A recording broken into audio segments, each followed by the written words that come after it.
सरायकेला खरसावां जिले के 33वें उपायुक्त के रूप में आईएएस रविशंकर शुक्ला ने शुक्रवार को कार्यभार संभाल लिया। पद संभालने के बाद उन्होंने कहा कि नागरिकों को जिला प्रशासन के प्रति विश्वास को मजबूत बनाना उनका पहला दायित्व होगा। उन्होंने कहा कि सरकार की विभिन्न योजनाओं का तय समय सीमा में काम पूरा हो, योग्य लाभुकों को योजनाओं का लाभ मिले, इन सभी बातों को ध्यान में रखकर काम किया जाएगा।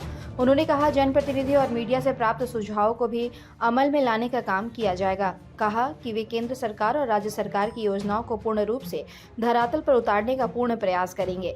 उन्होंने सरायकेला खरसावां जिले की कमान सौंपने के लिए राज्य सरकार को धन्यवाद दिया। इससे पहले निवर्तमान डीसी अरवा राजकमल ने बुक्के देकर उनका स्वागत किया।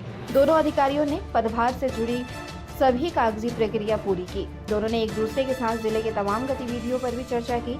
निवर्तमान उपायुक्त ने नए डीसी को विभागीय पदाधिकारियों से परिचय कराया। निवर्तमान उपायुक्त अरवा राजकमल ने सरायकेला खरसावां जिले में किए गए कार्यों को अच्छा कार्यकाल बताया। उन्होंने सरायकेला खरसावां जिले के लोगों के सहयोग का आभार भी जताया और नए डीसी को अपना सहयोग देने की अपील की। राज्य सरकार की प्राथमिकताओं के आलोक में आगे जिले में जो दायित्व प्राप्त हुआ है उसके संबंध में कार्रवाई की जाएगी और इस क्रम में यह प्रयास रहेगा कि सभी विकासोन्मुखी तथा कल्याणकारी योजनाओं का समुचित क्रियान्वयन किया जा सके।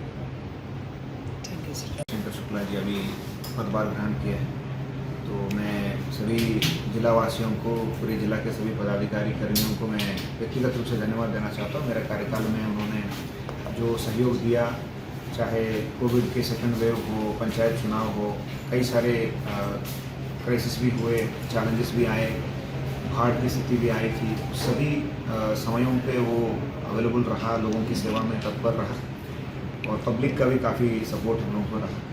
तो व्यक्तिगत रूप से मैं इस जिला छोड़ के जाऊँगा, लेकिन इस जिला मेरे दिल में एक स्पेशल प्लेस हमेशा के लिए रहेगा। उन सभी को मैं तहे दिल धन्यवाद देना चाहता हूँ। मुझे उम्मीद है कि जितना अच्छा सहयोग आपने मुझे दिया, उससे भी बढ़कर आप रविशंकर शुक्ला जी को देंगे।